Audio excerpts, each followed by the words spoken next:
Thân chào cả nhà, không nên xem chùa đâu đó. Nhớ đăng ký, like, comment để ủng hộ team nha. 1 giờ sáng, một cặp vợ chồng trẻ sống trên lầu tôi đang đụng nhau, đánh rất mạnh. Tôi không ngủ được. Tôi trực tiếp mở nhóm chủ sở hữu. Tắc 1401 có thể im lặng được không? Vài phút sau, 1401 trả lời bằng giọng nói rằng đã bị đờm chớp. Tôi cũng không muốn sống nữa, xin vui lòng nhận giúp tôi. Sau khi tin nhắn được gửi đi, tiếng động trên lầu của Nhiên đã biến mất, nhưng thỉnh thoảng còn có một vài âm thanh của sàn. Tôi sống dưới nhà họ. Âm thanh đặc biệt chói tai, chẳng lẽ là đang quét dọn chiến trường. Sau khi nhìn thấy tin nhắn cô gái trả lời cho tôi bỗng nhiên không ngủ được, vội vàng trả lời nói xin chào, bạn không định đờm chớp anh ta chứ? Không ngờ cô ấy trả lời tôi ngay lập tức. Tôi sẽ treo cổ 44, nửa tiếng sau tôi không trả lời. Bạn giúp tôi nhận một cái séc, vẫn là phụ nữ gửi bằng giọng nói. Còn đặc biệt khoanh tròn tôi một chút, đầu tôi nổ tung. Những người ở tầng trên và tầng dưới thường gặp nhau cũng sẽ trao hỏi, nhưng không quen lắm, bỗng nhiên gửi những lời như vậy trong nhóm. Trong lòng tôi rất lo lắng. Người đẹp, đừng đùa, không phải bạn đã gọi cảnh sát trước sao? Người đẹp, bạn còn ở đó không? Hơn nửa đêm trong nhóm chủ sở hữu ngay cả một người sống cũng không có. Tôi sợ cô ấy xảy ra chuyện, chỉ nói chuyện với một mình tôi thôi. Tôi cũng có trách nhiệm, liên tiếp gửi mấy tin nhắn trong nhóm chủ sở hữu. Càng ngày càng cảm thấy sợ hãi. Vài phút sau, trong nhóm chủ sở hữu mới có người nói chuyện là 1402 người đúng nhau. Bạn đang làm gì vậy? Bây giờ nó phụ thuộc vào bạn và bạn phải thu thập sách của cả hai. Cười chớt mất. 1302 trong nhóm âm dương khí. Nếu thật sự chót rồi thì mới được lòng người. Đáng đời 1402 đột nhiên nói bạn ăn cứt rồi. Nguyền rủa người ta chớt tiệt nhất là bạn. Nghe được 1402, 1302 lập tức giống như một trận pháo nổ. Có liên quan gì đến bạn? Hai người vừa cãi nhau. Lúc này 1404 lại bất ngờ xuất hiện. Được rồi, đừng cãi nữa. Chúng ta đều là trên lầu dưới lầu. Đừng làm tổn thương sự hòa hợp. Người thân xa còn không bằng ở lại đây. 1404 hộ đi ra làm người hòa bình, làm gián đoạn của cái vã của họ. Nhưng thời gian 5 phút chửi thế này, người phụ nữ đó không bao giờ xuất hiện. Như thể nó không tồn tại. Sau đó 1404 lại nói đến mỗi lần 1302 nói chuyện trong nhóm. Hai người họ luôn đi chơi cùng nhau. Hôm nay một câu cũng không có chút bất thường. Lời nói của 1404 một lần nữa khiến chúng tôi cảm thấy có điều gì đó không ổn. 1302 có mâu thuẫn sâu sắc với họ. Bình thường chỉ cần hắn xuất hiện, người đàn ông trên lầu mắng, phụ nữ cũng mắng mẹ chồng. Cặp đôi hư đốn, nhưng bây giờ bọn họ đều không ra ngoài chửi. Có nghĩa là mọi thứ thực sự bất thường. Chờ một chút, hình như trên lầu lại có động tĩnh rồi. Tôi đã gửi một câu trong nhóm, chạy vào nhà vệ sinh ngay. Trên trần nhà vệ sinh có tiếng nước chảy yếu ớt. Tiếng nước rất nhỏ, hoàn toàn không thể che giấu được âm thanh kỳ lạ. Âm thanh đó rất giống tiếng cơ xương, với âm thanh dài và sắc bén. Da đầu sắp tê rồi, giơ đầu lên nhìn lên. Tôi thấy có chút chất lỏng màu đỏ thấm ra từ trần nhà, cùng với tiếng cơ xương. Tôi lập tức nghĩ ra một chuyện kinh khủng. Tôi sợ quá. Tôi nhanh chóng nói trong nhóm chủ sở hữu, trên lầu, trong nhà vệ sinh, máu dính trên trần nhà tôi. Không phải phân xét là gì. Trong nhóm chủ nhân im lặng gần 3 phút. 1404 nói sẽ không thành thật đâu. Giới trẻ ngày này rất nóng này. Nếu một người không thể nghĩ ra 1404 là một người đàn ông trung niên, bình thường thân hình đơn giản, tính cách còn có chút yếu đuối, nhưng những gì cô ấy nói là ở đây thường có thể xem một số tin tức, rất người vì những chuyện nhỏ nhặt. Cũng không phải là không thể. Tôi sợ chết khiếp. Mồ hôi trên đầu không ngừng chảy xuống. Câu trả lời run rẩy nói ai có thể đi qua xem một chút. 1402 và 1404 đều sống ở tầng của cặp vợ chồng nhỏ. 1404 vội vàng trả lời chị ơi, bạn nghĩ loại chuyện này ai dám qua xem một chút sao? Cũng bình thường. Đừng vội, tôi bảo bạn tôi xem một chút. Tôi đang ở khu phố này, còn có một người bạn chơi game rất dữ dội. Giờ này chắc chắn không ngủ. Nhà hắn ở tòa nhà đối diện kia 1601. Từ góc nhìn đó, tôi thấy phòng khách trên lầu và nhà bếp. Gọi điện thoại đi. Bạn tôi nghe xong rất phấn khích. Còn có chuyện này nữa, thật thú vị. Chờ đã, chúng ta sẽ lấy kính thiên văn xem. Hắn có một cái kính viễn vọng không hoạt động. Nhìn trăng có chút miễn cưỡng, nhưng nhìn tòa nhà đối diện thì rất rõ ràng. Cái gì treo phía sau ban công? Hình như là con người. Hắn nói nhà tôi ở trên lầu phòng khách kéo rèm gạc. Mặc dù nhìn không rõ lắm, nhưng rõ ràng có một người treo đằng sau bức màn. Thân hình rất mảnh mai, treo trên một sợi dây, cách mặt đất cao nửa người. Đường viền rất đẹp, chỉ là nhổ ra cái lưỡi dài và cái dáng vẻ dữ tợn trước khi chớt. Tôi lạnh buốt. Tôi hỏi cô ta có phải là phụ nữ không? Phải. Tóc ngắn hay tóc dài? Tóc ngắn trông không quá cao. Dung lượng não của tôi sắp hết rồi.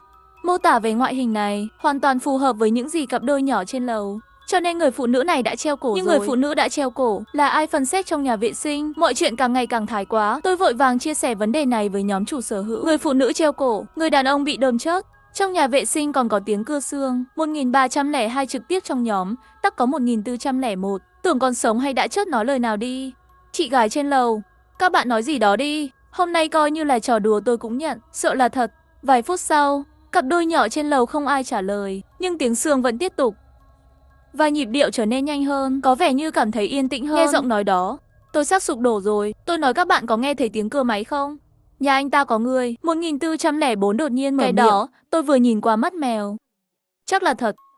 Máu nhà họ chảy ra từ cửa, sắp để lại trước cửa nhà tôi rồi. 1404 sống đối diện nhà của cặp vợ chồng. Từ góc nhìn của anh ta, tôi vội nói lượng máu lớn như vậy, ít nhất là mở bụng ra.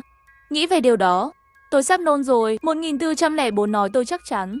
Máu thì tôi cũng có thể. Mùi máu, vậy gọi cảnh sát đi. Tôi vội vàng yêu cầu 1404 gọi cảnh sát. Nhưng 1404 nói 1402. Máu đã chảy đến cửa nhà bạn rồi. Nếu không bạn gọi cảnh sát. 1402 lại im lặng nữa là khi nào? Vẫn đang trốn tránh trách nhiệm. Tôi biết 1404 đại ca kia chính là ngại phiền phức không muốn báo cảnh sát. Cộng với tính cách yếu đuối của hắn, lập tức đẩy cho người khác. Đồng thời 1302 cũng im lặng. Lúc này mọi người đều im lặng như trốn tránh cái gì đó. Tôi vội vàng nói, đại ca tắc 1404. Bây giờ chỉ có một mình bạn có thể nhìn thấy máu. Bạn không báo cảnh sát thì ai báo? 1404 rất miễn cưỡng trả lời rằng, vậy tôi sẽ gọi điện thoại. Thấy anh ta sẵn sàng báo cảnh sát. Đồng thời trong nhóm chủ sở hữu lại náo nhiệt.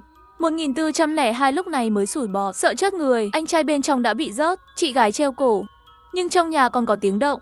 Rốt cuộc là ai? 1404 cũng gửi giọng nói ra là trước tiệt phải không? Các bạn không báo cảnh sát để tôi báo cáo phải không? 1404 tức giận, nhưng mọi người không quan tâm đến bài phát biểu của anh ấy. Đột nhiên cô gái 1402 nói thật, có thể nào thực sự có thứ gì đó không sạch sẽ không? 1302 đủ mấy dấu hỏi. 1402 tiếp tục nói hôm nay họ đi du lịch Thái Lan về. Tôi thấy mời một con búp bê gỗ rất lớn.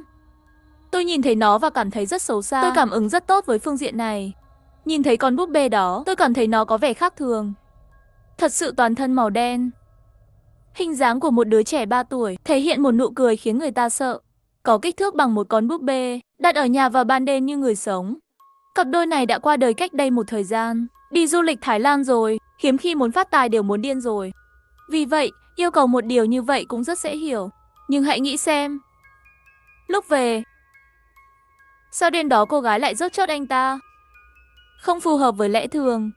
Dưới sự phân tích của 1402, tôi cảm thấy kinh khủng hơn. Như thể từ trần nhà của tôi đã bắt đầu còn lại một xương đồi khí đen xoay quanh mái nhà. Ngay cả khi tôi bật tất cả các đèn cũng không thể phân tán. Tôi thất vọng rồi. Trong nhóm nói cô gái thì đừng làm tôi sợ nữa. Tôi gần như bị bạn làm cho sợ. Đúng lúc này đây, đột nhiên trên nóc nhà có tiếng bánh xe lăn cạch cạch cạch. Âm thanh đó rất giống một chiếc tiếng xe lăn nhanh qua. Mặt tôi chuyển sang màu trắng. Tôi nhanh chóng gửi WeChat hỏi bạn tôi, bạn có thấy 1401 có người đầy đồ trong phòng khách không? Mọi thứ đều bình thường, tôi sẽ giúp bạn nhìn. Anh ấy tự tin nói với tôi. Đột nhiên 1302 tắc tôi nói, bạn có nghe không? Trên lầu có tiếng bánh xe lăn. Tôi hít một hơi khí lạnh, sợ lắm. 1404 tò mò hỏi nghe thấy gì rồi? Sao tôi không nghe thấy gì? Tôi không dám nói chuyện, trong phòng không có ai đi lại. Nhưng tôi và 1302 đều nghe thấy. Chớp mắt liền bao phủ trên đầu tôi. Không khí xung quanh dường như đã rơi xuống mức đóng băng. Trong nhóm cũng là một khoảng lặng chớt chốc. Ngay cách chúng tôi một bức tường có phần sách, đổ máu và những thế lực xấu xa kỳ lạ hơn. Chất lượng tâm lý của ai có thể tốt như vậy? Tôi nhìn chằm chằm lên trần nhà, càng nhìn càng sợ. Tôi thực sự sợ đột nhiên rơi ra thứ gì đó. Lúc này cô gái 1402 đột nhiên nói chuyện riêng với tôi. Nói chị ơi, bạn lên đây với tôi được không? Hai chúng tôi có một người chăm sóc. Tôi nhìn WeChat do dự. Thực ra câu này tôi rất cảm động. Hơn nữa tôi và cô gái 1402 còn khá quen thuộc. Hầu như tất cả các mặt hàng đều được mua trực tuyến. Cho nên tôi thường có thể nhìn thấy cô ta ở trạm. Nhưng 1402 và 1401 ở cạnh nhau. 1302 đột nhiên tin nhắn riêng cho tôi nói cẩn thận 1402. Đừng để bị hắn lừa. Tôi cảm thấy 1401 là hắn rớt. Xem tin nhắn này tôi hơi đơ. 1402 rớt chớt 1401. Tôi vội vàng trả lời 1302 làm sao bạn biết có bằng chứng gì không? 1302 vội vàng trả lời. Đừng nhìn 1402, cô gái đó vô hại. Thực ra là trà xanh. Tôi nghĩ trà xanh và kẻ rớt người từ khi nào? Điều này quá xa vời phải không? Nhưng 1302 lời tiếp theo để tôi hít một hơi lạnh. Cô ấy chuyển đến vào tháng trước phải không? Bạn có biết hắn có quan hệ gì với gã 1401 không? 1402 là người yêu cũ của người đàn ông đó. Biết rõ người cũ đã có bạn gái, còn cố tình chuyển đến nhà bên cạnh. Bạn không nghĩ cô ta có vấn đề sao? Tôi làm rồi. 1402 lại có quan hệ như vậy với người đàn ông 1401 kia. Hoặc là cố tình chuyển đến đây để làm cô gái đó ghê tởm. Tôi hỏi lại 1302. Làm sao bạn biết họ có mối quan hệ này? Tôi tò mò hơn. Mối quan hệ tốt đẹp ẩn này, làm sao 1302 biết được? Để yên đây, dù sao tôi cũng sẽ nhắc nhở bạn. Nếu cô ấy tìm bạn, cẩn thận đấy. Sau khi nói xong câu này, 1302 không trả lời tin nhắn của tôi nữa. Đúng lúc này, bạn ở tầng đối diện cũng bắt đầu gọi điện thoại cho tôi rồi. Tôi vội trả lời. Bạn biết tôi thấy gì không? Thấy gì? Nói nhanh đi, tôi hơi vội. Lúc này còn chơi bí ẩn với tôi. Giọng nói của hắn rõ ràng có chút run rẩy. Phải mất một lúc anh ấy mới bình tĩnh và nói rằng người phụ nữ đó đã ngã. Tôi dùng kính viễn vọng nhìn thấy hắn bị treo cổ. Dây thừng hình như bị đứt rồi, nhưng không biết có phải tôi bị lóa mắt không? Người phụ nữ cô ấy đã đứng lên. Hắn đứng lên rồi, hắn còn có thể đi bộ. Nghe này, mô tả không mạch lạc này, tôi biết anh ấy bị sốc. Giọng nói run rẩy không thành hình, chỉ biết nói chuyện một mình, cô ta đi về phía cửa, hình như muốn đi ra ngoài. Đi đâu? Đi ra ngoài.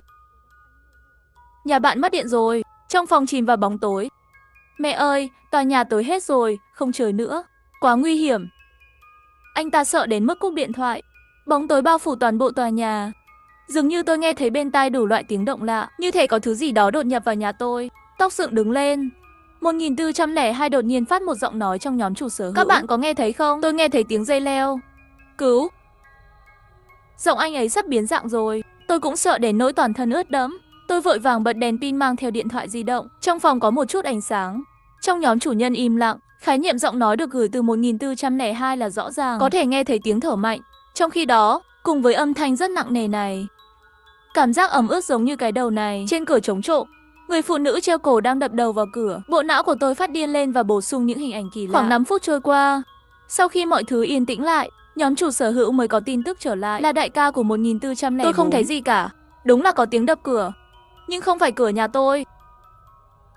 Tôi cảm thấy hắn muốn một chút can đảm từ người hàng xóm. 1402 một lát nói tôi không sao. Cái hắn đập cũng không phải là cửa nhà tôi. Lúc này 1302 đột nhiên nói cảnh sát. Lâu thế rồi, sao cảnh sát vẫn chưa đến? Không nên, tôi cũng nhận thức được vấn đề này rồi. Đã hơn nửa tiếng rồi. Theo lý thuyết, một vụ giết người nghiêm trọng như vậy sau khi báo cảnh sát, tốc độ cảnh sát đến chắc là rất nhanh. 1402 cũng không hiểu hỏi. Phải, cảnh sát đâu? Đại ca của 1404 gửi một biểu cảm xấu hổ và nói, tôi đã gọi, nhưng không ai trả lời. Tôi nghi hoặc nói, bạn làm cái gì mà báo cảnh sát không ai trả lời? Không, tôi vừa gọi, không phải cuộc gọi 911 mà là điện thoại nghiệp vụ. Tôi muốn gọi nghiệp vụ lên xem trước. Con mẹ nó. Thì ra 1404 anh trai kia căn bản không báo cảnh sát, mà là muốn tìm kiếm sự giúp đỡ của nghiệp vụ. Nhưng khu phố này của chúng tôi, đây là tòa nhà ma nổi tiếng ở thành phố này. Nhà phát triển họ Hứa. Không lâu sau, chuỗi vốn bị phá vỡ. Bao tiền quyên góp dẫn đến 5 chứng chỉ không đầy đủ. Vì vậy, tỷ lệ lấp đầy là cực kỳ thấp, dưới 5%. Nếu không, tại sao chủ sở hữu về cơ bản không ai nói chuyện? Về nghiệp vụ, đó cũng là, có bằng không? 2 giờ sáng có thể gọi điện thoại cho nghiệp vụ. Có mà. 1402 không khí rất căng thẳng. Sao bạn không nói sớm? Nếu tôi biết như vậy thì không bằng tôi gọi cảnh sát. 1404 còn muốn giải thích. Phải tìm hiểu tình hình mới có thể gọi cảnh sát. Báo cảnh sát giả là phạm pháp. Nhưng 1402 tiếp theo thực sự làm tôi sợ. Cái gì? Tìm hiểu tình hình? Tất cả đều như vậy rồi, còn cần làm rõ không? Tôi thấy bạn cố tình trì hoãn thời gian. Không muốn gọi cảnh sát. Bạn chỉ muốn cả hai chớt thôi. Tại sao tôi phải muốn cả hai chớt? Đừng nghĩ là tôi không biết. Bạn bị hai người họ bắt nạt. Bề ngoài bạn là người tốt, thực ra bạn đã ghét họ rồi. Theo mô tả của 1402, đó là khi cặp đôi nhỏ đó thường đi chơi. Bởi vì lười biếng, đổ rác ở vị trí trước nhà 1404. Bên trong có rất nhiều thức ăn thừa, mùa hè hôi thối. Thêm vào đó, nghiệp vụ bị tê liệt một nửa. 1404 phải tự dọn dẹp. Mỗi lần đều phải cố nén buồn nôn. Đại ca của 1404 đã sớm ghét họ đến tận xương tủy. Lần này không báo cảnh sát, cũng là hy vọng cặp đôi nhỏ kia có thể lần lượt bí mật. Cố tình trì hoãn thời gian, mà lúc này đại ca của 1404 đột nhiên khác thường. Ha ha cô gái, muốn họ chớt chỉ có mình tôi sao? Không phải bạn cũng vậy sao? Đúng vậy, hôm nay cặp đôi nhỏ đó trở về. Bạn đã gửi cho họ nấm chưa? Nấm đó to và đẹp quá. Bạn lấy nó từ ngọn núi phía sau phải không? Tôi không tin là bạn không biết. Nấm càng đẹp thì độc tính càng lớn. 1402 bắt đầu im lặng. Vậy thật 1402 thật tàn nhẫn. Gửi tặng bạn trai cũ và cây nấm độc hiện tại. 1402 trả lời rằng bạn nhìn trộm tôi. Sau đó anh ta không nói gì nữa. Ngược lại là 1404 luôn trút giận trong nhóm chủ sở hữu. Tại thời điểm này, bên ngoài có tiếng gõ cửa. Tôi sợ đến nỗi suýt làm rơi điện thoại. Tôi mất điện rồi. Hóa ra là 1302. Tôi thật sự khâm phục anh ta can đảm như vậy. Giờ còn dám đi ra. Tôi nói chuyện với anh ta qua cửa. Lại mất điện rồi. Cùng tôi đến trạm chính xem nhé. Hãy sửa điện. Có chút vấn đề về điện trong tòa nhà này. Thường là cổng chính. Vấn đề là cổng chính ở tầng dưới. Có một hộp điện lớn, phải có người đi qua bằng tay vào cổng. 1302 muốn tôi đi cùng. Cũng có bạn. Vậy bạn đợi tôi một chút. Tôi có một cái áo khoác trong tay. Bên trong tầng 1 luôn có gió giật mạnh. Lấy áo khoác.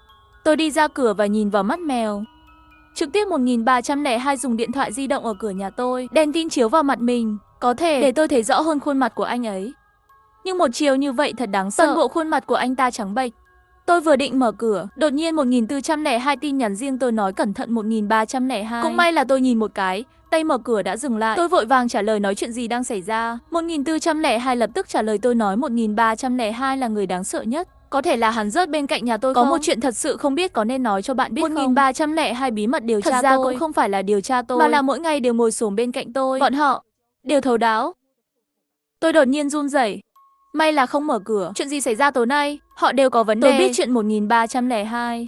Cô ấy rất hiếu thảo, sống với mẹ già. Nhưng mẹ cô ấy bị bệnh tim nặng. Vừa phẫu thuật xong cần nghỉ ngơi. Nhưng đôi tình nhân trên lầu quá đáng. Đêm khuya ở nhà khiêu vũ việc gì cũng có thể làm được. Và tiếng kêu rất lớn. Thích ở trong phòng khách lúc sáng sớm. Nhiều lần quá, mẹ của 1302 không thể chịu đựng được. Chốt vào đêm khuya, 1302 trong cơn giận dữ đưa cặp đôi đó ra tòa. Vụ kiện vẫn chưa kết thúc. Đặt mối quan hệ vốn đã như nước lửa, làm cho nó tồi tệ hơn. Hầu như ngày nào cũng mắng nhau trong nhóm chủ sở hữu. Bây giờ 1402 nói như vậy, tôi đột nhiên cảm thấy hàng xóm của mình bị nghi ngờ nhất. Lúc này 1302 gõ cửa thúc giục tôi nhanh chóng xuống và sửa lại. Tôi đột nhiên rơi vào tình thế khó xử, có nên ra ngoài không?